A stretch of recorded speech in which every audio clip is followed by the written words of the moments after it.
Good morning, everyone. How are you? Let me check and make sure this is working. Let me know that you guys can hear me.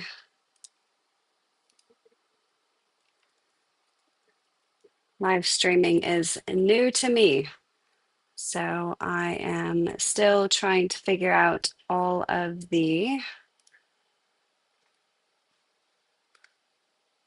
it looks like we're here.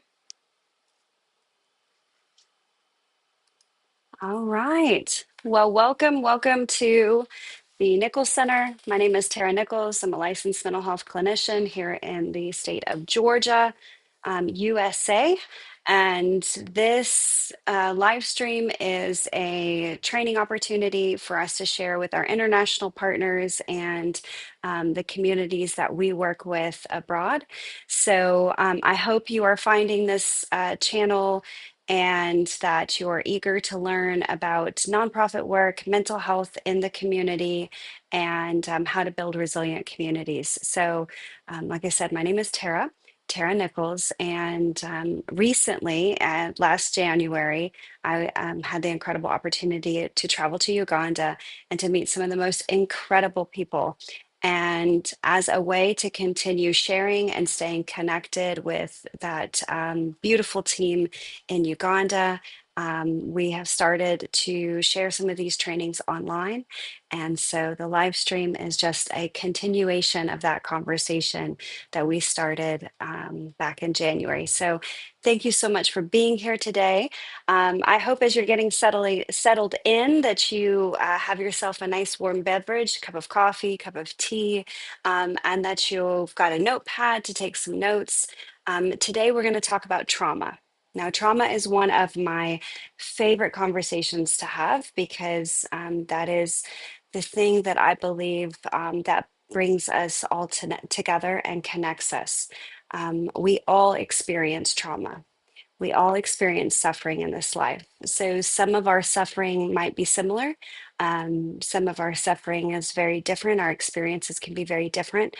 But the fact that we go through that suffering is a way that we can be connected and we can reach for empathy and understand one another. So today, our lesson will be focused on how to identify signs of trauma and how to look for resilience and the communities that you serve. So pour your coffee, get ready. It's going to be a great conversation.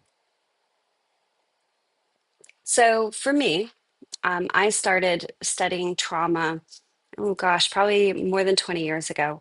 And when I was early in school, I really found that individuals could go through so much disappointment, pain, suffering, terrible circumstances, and still decide to become incredibly wonderful, giving, loving people, even after they had been through so much. And it was a very powerful thing for me that you could decide that the things that happen to you don't necessarily define who you are. Just because you've been through bad things or experienced terrible suffering or loss didn't mean you had to become negative, cynical, or even broken. And that beautiful things could still come from your life and from your heart, even if your heart was broken.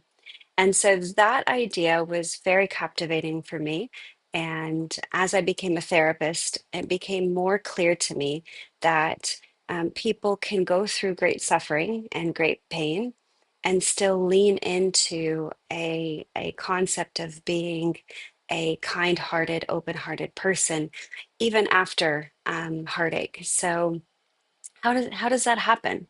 You know, how can people experience so much loss and suffering and still decide that that doesn't define them and still reach for a an open-hearted existence, a life that's still worth living in the face of suffering? And over the years, the things that I have noticed about individuals and the research that I've done has taught me there's a few key elements that are very important to maintain that sense of well being, even in the face of suffering. The most important is having at least one caring relationship. Relationships are the key to building resilience within a person. So I find this so powerful because we experience throughout our life so many different connection points. We experience relationships with our parents, with our siblings, with our extended family. And we also experience relationships with school teachers, ministers, people in the community, our neighbors, even. And it's in those relationships that we can find strength, even in the face of pain.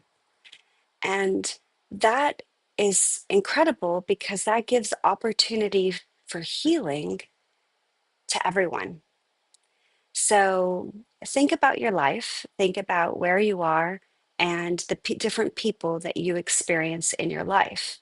And maybe you are a person who is the person in pain, right? You are that person who you're going through so much suffering right now. You have felt hurt, abandoned, broken, and unloved. Or maybe you're just a regular person and you don't have anything terrible happening at this moment. And you have neighbors and you have a community and you have a work or a job or a ministry. And might have children or you might have parents and you're like, well, I'm not really in suffering. So, what could I do? And if you are on either side of this conversation, you have an opportunity to build resilience in yourself and in others.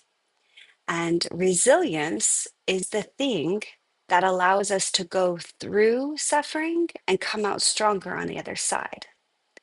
The concept of resilience is the idea that you can bounce back or heal from or grow through very terrible things. And sometimes those terrible things are very big moments. We talk about big T traumas, traumas that are big events in our lives, like medical illness or injury or death of a loved one, like catastrophic events, natural disasters, war. Those are all big T traumas. But there's also small t traumas, and we often overlook those. Those are the small things that day by day really exhaust you. So that might be not having enough food to eat, not having enough money to pay your bills, having people leave you or be rude to you or disrespect you.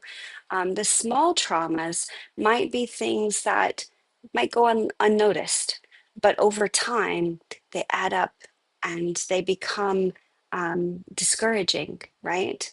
And as you go through life, and life is hard, it's hard for everyone. It's hard in all over the world, not just where you live or where I live. Life is hard everywhere, and those small little pains and worries and frustrations add up, and they become burdens over time. And if you are feeling burdened, your trauma from that burden can be just as significant as the trauma from like a medical illness or a violence that happened to you. And it's really important to not reduce or minimize the small things because they can be just as painful. If you've had a really lovely day, a wonderful day, and something good has happened to you, right? And you come home and you're so excited about the good thing that happened to you. And maybe it was that, you got a good job or, you know, somebody gave you a compliment or something happened that was really lovely.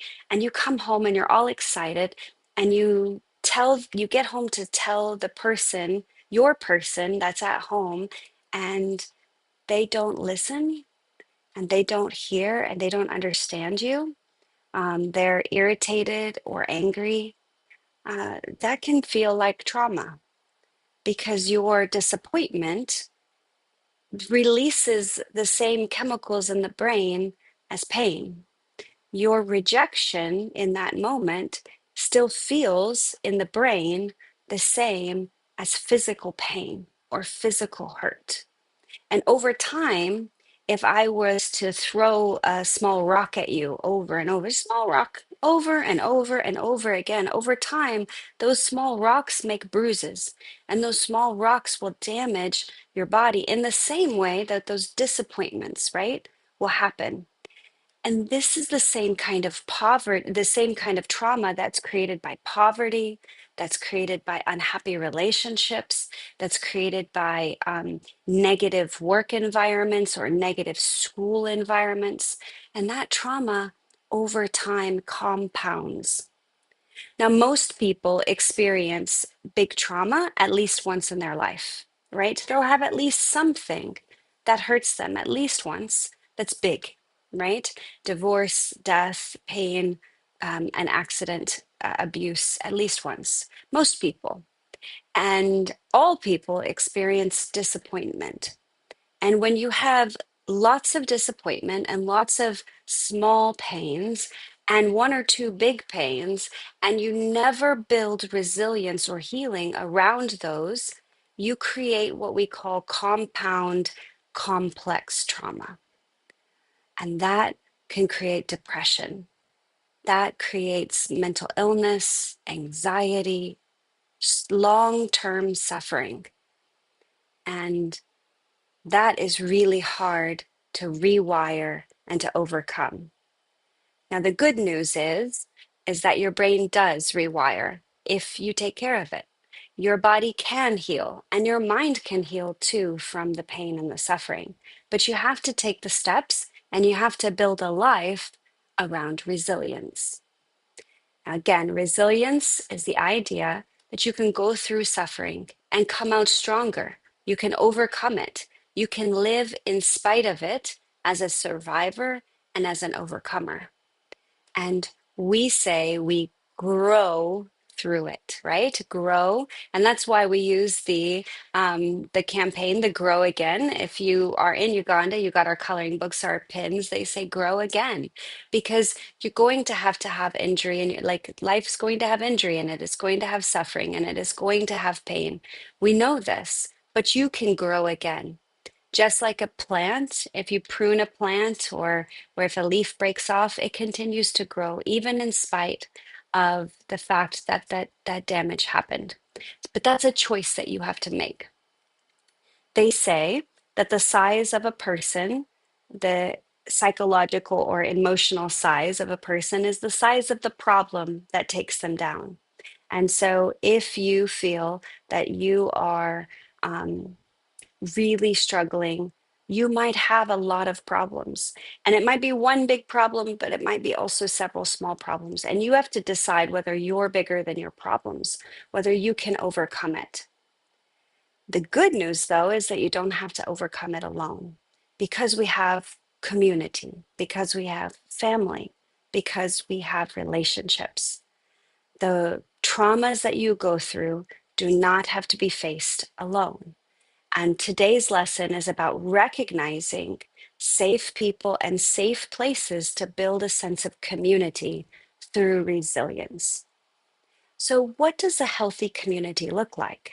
What does a circle or a team, or even we call them tribes, family? What does a sense of family look like if a family is based in resilience?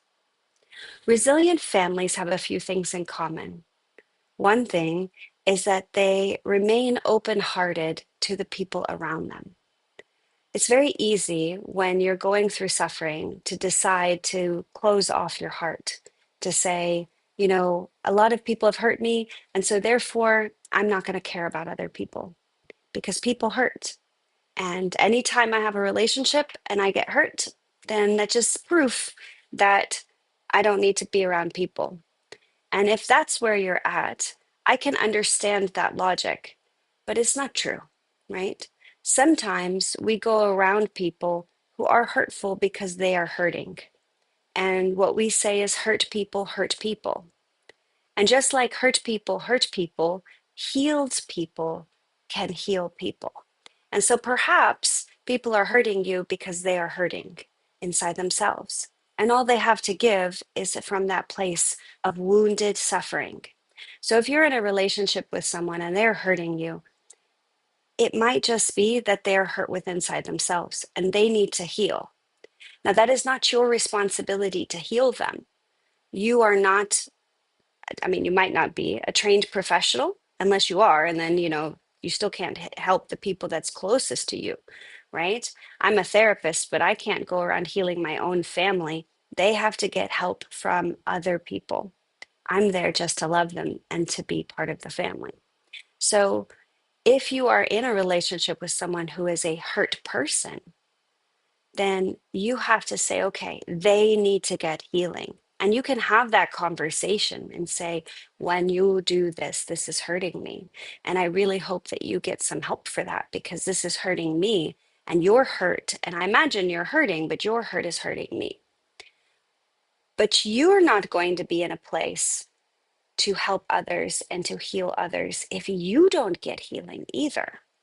So you have to look around yourself and look around your relationships and say, okay, of the people in my life, am I surrounded by people who are helpers and healers, or am I surrounded by people who are hurt and they're perpetuating or spreading that hurt to others?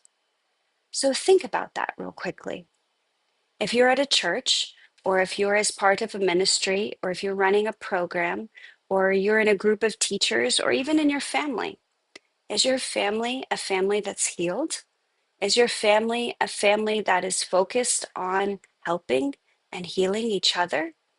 Or is your family one that's hurting and suffering? And their hurting is impacting you. And if that's true, is there anything that you can do to reach out for help? Instead of closing your heart off and just deciding to be a hurt person, have you decided that maybe you could get some help? Maybe talk to someone, a therapist, a counselor, maybe join a support group. Maybe there's a ministry near your church or where you live, or find good friends. The power of friendship is so strong. Reach out for friends. In this leadership group that we have, we are here to encourage one another and build each other up. And this can be a start for finding good, healthy friends to talk to about some of the things you're going through. But you have to begin first realizing, man, I'm hurting and I've been going through so much. And I really don't want this to change my heart or to make my heart closed off and bitter. I really want to become an open hearted, healed person. So I'm going to start by first reaching out for help and talking to somebody about that. The next thing is that you have to find places where you can go where it's okay and safe for you to talk and open your heart up and feel those feelings. And that place might be a church. It might be, again, a family member, a community, or a place where you feel safe. For me, one of my safe places is my center. I love coming here. And some days I come here and I work very hard. And some days I come here and I'm just needing to be at peace. And so I can read or journal or work outside in the yard. The other place that's very special to me is my garden. I spend a lot of time in my garden. I spend time in prayer in my garden. I sing in my garden. I work hard. But I also thank God for the gifts every day when I'm in my garden. Maybe that's the vegetables that are growing, or maybe that's the flowers that I see. But having a safe space, a place where you can go and feel okay, feel completely safe and at peace is so important to your mental health. Maybe you don't have a place, but you have a journal. You have a place where you can draw or write out your feelings. Take time to express some of the pain and the suffering that you're going through. Now, when you're in this place, right, and you're deciding, I'm really going through a lot. I don't want to be a hurt person. I want to start healing. and you recognize I have these good people around me who want to help me heal, and I'm going to create a safe space for myself. I'm going to write my thoughts and feelings down. I'm going to draw or paint or express or grow or even do a project that will allow me to express my feelings. Now you have to stop and recognize in this moment what is good. What is good in your life? What is good that you have gratitude for, that you have thankfulness for, that you appreciate? Because in the heart of our suffering, we can feel that there is no goodness in the world. But that's not true. It is only through gratitude, through thankfulness, in these quiet moments of peace, that we can begin finding hope. And it is in that hope that we decide to be resilient, to overcome the suffering.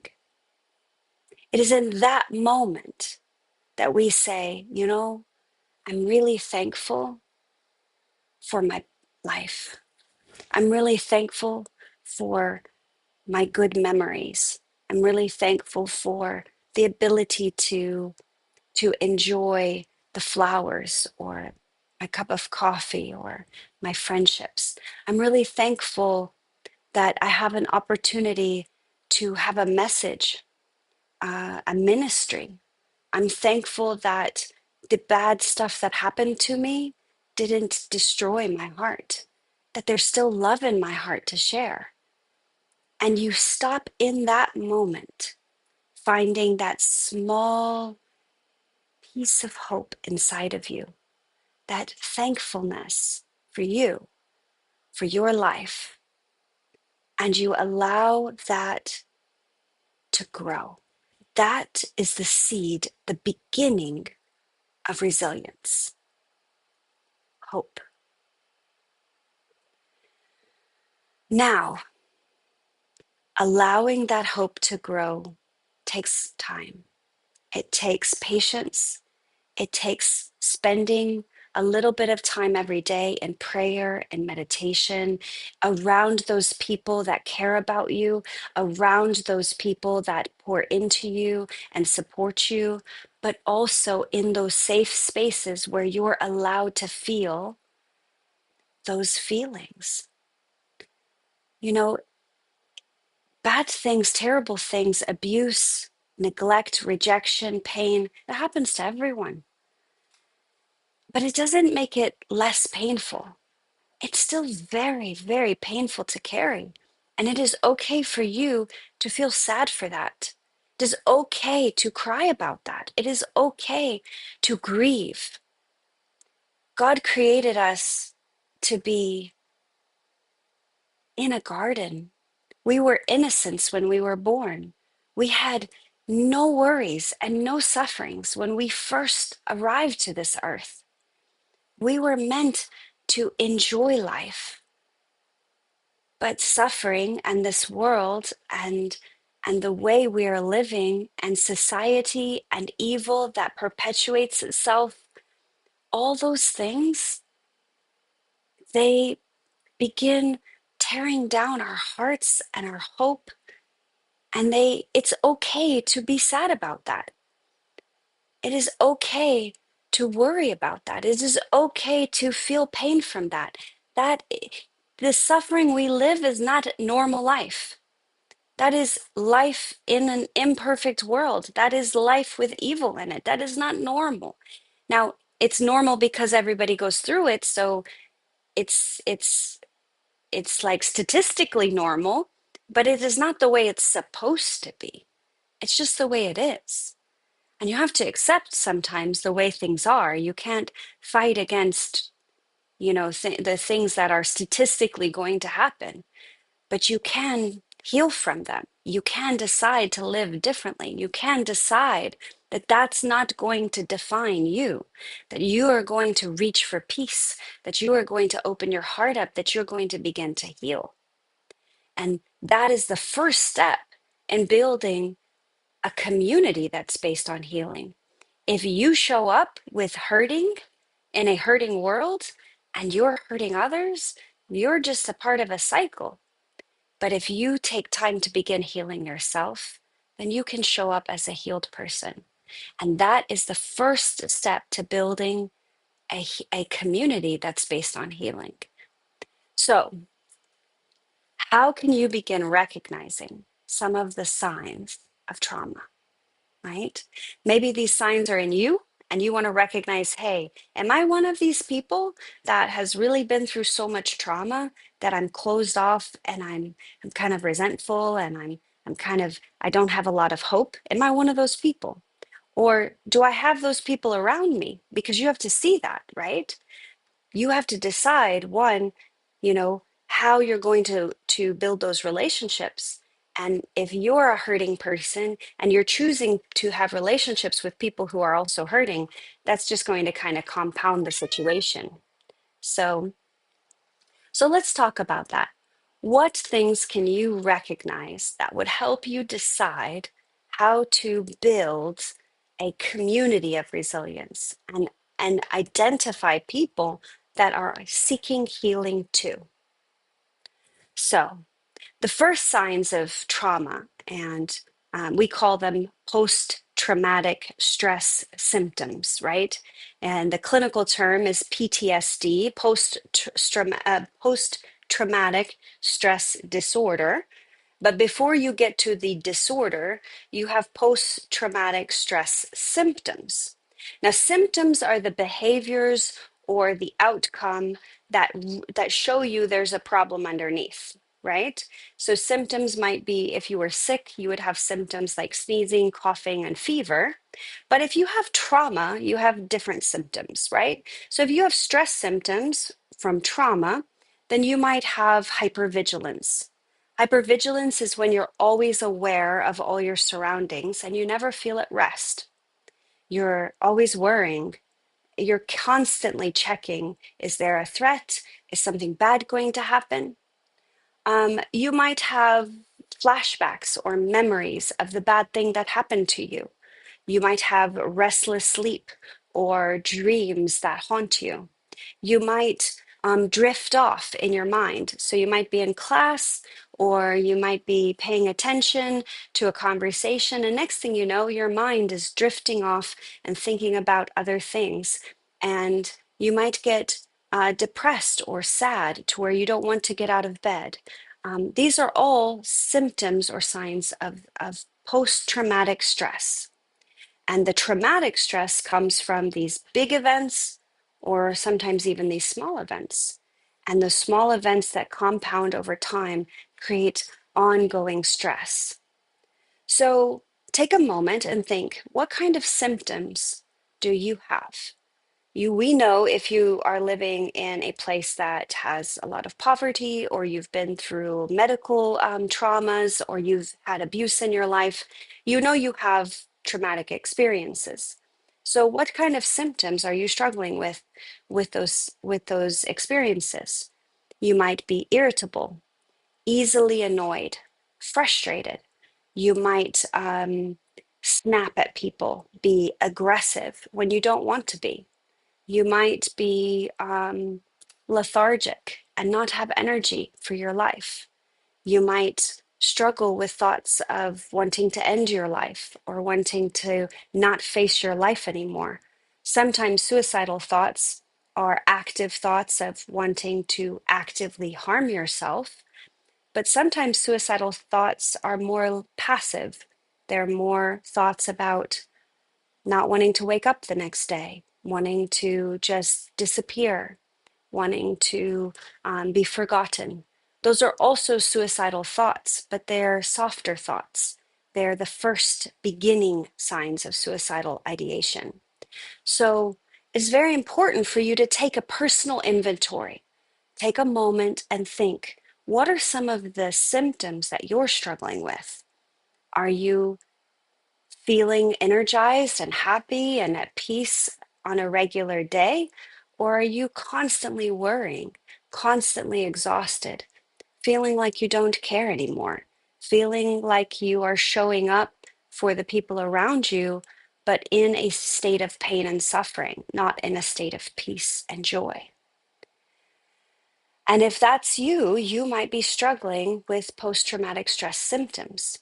And you might need to begin thinking about talking to someone about these symptoms, reaching out for help, doing the workbooks, doing the lessons on healing from trauma, finding a place of peace and finding relationships that will pour into you and give you that sense of safety so that you can begin feeling hope again.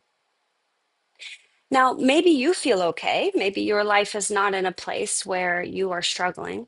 And I'm so grateful if that's you. But you know the people around you might be feeling this. So think about the relationships closest to you. Maybe these are the people that are in your program. Maybe these are your family members. Maybe they're your spouse. I would like you to take a moment and just begin recognizing, are the people around you struggling with signs? Are they dealing with, you can see my cat jumped in and joined this is our office cat, Chi Chi. She's wanting attention. Maybe the people around you are struggling with signs of stress, feeling disconnected. Maybe as they show up for work or show up for the office or show up for lessons, maybe they are needing, here, let me grab her because, oh my goodness, girl. She's a sweet cat. She thinks I think she's a dog because she loves lots of attention. So maybe the people in your community, maybe the people in your programs, maybe the people in your church, maybe the people in your family, maybe they're struggling with some of these. Maybe you notice that they don't have the love, the joy, the passion. They don't feel peaceful when you talk to them. They're anxious and worried. Maybe they're tearful, or maybe they just don't care anymore. And so they're not talking, they're not enjoying, they're not connecting. And if you recognize those signs in the people you care about, don't wait for them to come talk to you. That is a good time to start having the conversation. Hey, I noticed that you don't seem yourself anymore. Are you okay? Are you struggling? Are you going through some difficult things right now? How can I help? Can I be a safe space, a safe listening ear? Can I be someone you can talk to? Can you check in with me? I'm going to ask you every day that I see you if you're okay until I see that joy come back. Maybe you don't talk. Maybe you just show up if you know where they live and you're like, I'm going to cook them dinner. I'm going to go check in with them. I'm going to take a step to show them I care. And by doing that, maybe you're not waiting for that invitation and leaving them, because most people, when you ask them, are you okay? They're going to say, yes, yes, I'm fine. But you know that they're really not okay. You're going to say, can I do anything? And they're like, no, no, I got it. I'm good. I have it all figured out, right? We all want to be the person who has it all figured out. So maybe you don't wait. Maybe you just show up and help. Hey, I see that you seem sad. I'm going to come over and we're going to spend some time together. Or I'm going to invite you over to my house because I would like to have coffee with you. And taking that extra step to being caring for the people around you is a part of healing the community. Now, if you're running a program in your church, or maybe you're a school teacher, and you start recognizing these signs in the people around you at your work, at your school, or at your church, you have a responsibility and a duty to begin paying attention to the people in your classrooms, in your programs, that they are receiving the support that they need. By them showing up in your care, you are now a part of a caregiver system. You are part of their community and you have a position of authority And that gives you the responsibility to see them and to recognize what they need. A lot of times people think leadership is about power. It's about deciding what should happen to people. But the reality is leadership is responsibility. It is the sacred duty to care for and support the people underneath you, not to have power over them, but to empower them to feel better, to learn more, to do more, and to grow. Leadership is not about you and the title of leadership. Leadership is about growing and inspiring others. So, that I think is going to be an excellent conversation for our next live stream. I really hope that you take the time to do a self check in, an inventory on how you're feeling and what's going on inside for you. How stressed are you? Are you feeling overwhelmed? Are you having strong signs of, of struggle, of suffering, of stress? Are you going through post traumatic stress symptoms? Do you have these symptoms that they're hurting you and disrupting your life every day, most days, some days, or not at all? These are important questions to ask yourself. So as you walk through this, begin first inventorying yourself. And then I want you to take a good notice of the people around you, the people in your programs, the people in your families, the people in your communities. I encourage you that if you still have hope in your heart, that you would begin allowing that hope to grow. Find a place of peace for yourself and allow that hope to grow. And as you allow that hope to grow, you can share that hope with others. That is how you build resilient communities, through your heart of healing, through your strength, through your connection, through your relationships. So I hope this lesson was a good lesson for you. We're going to continue this. Please leave comments if you have more questions. And our next lesson, we'll talk about the importance of trauma-informed leadership and how taking on responsibilities of leadership that recognize signs of trauma and begin building relationships with the people that you serve as a leader. I hope you have a wonderful day. Please, like I said, like, comment, share, and then let's get connected. If you have been to our website, www.nicholscenter.org, and join as a member, you can join our international leadership group, and that will allow you to stay connected with us on an ongoing basis. I hope you have a wonderful day.